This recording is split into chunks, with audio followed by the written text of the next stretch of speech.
Ako si Marco V. Marquez at ito ang aking output number 3. Tanong, naniniwala ka ba na ang mga leader ay pinanganak na may katangian o nabubuo at nade-develop sa pamamagitan ng karanasan at pag-aaral? Paliwanag ang iyong sagot. Ako naniniwala ko na mas maganda yung nabubuo or nade-develop yung leadership skills natin para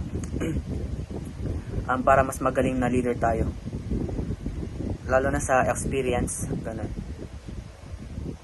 Next question number 1. Ano ang sinasabi ng trait theory tungkol sa mga leader na pinanganak na may katangian?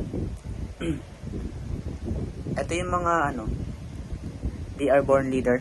Sa buhay na nila yung maging leader sila. Pinanganak pa lang sila, bata pa lang sila. Nagkikitaan na sila ng leadership. Magaling sila sa decision making, problem solving, and iba pa.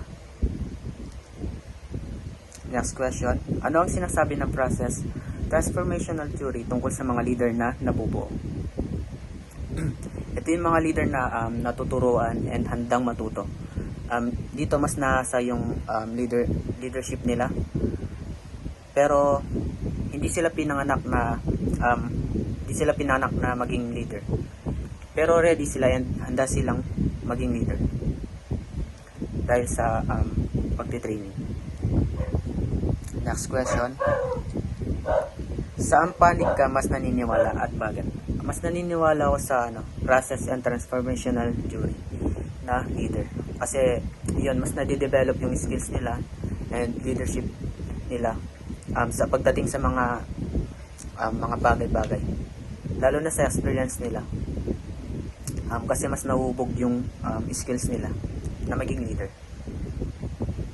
Next is, maaari ka pa magbigay ng halimbawa ng isang leader, sikat mula sa komunidad o personal na kilala na sumusuporta sa iyong paninindigan.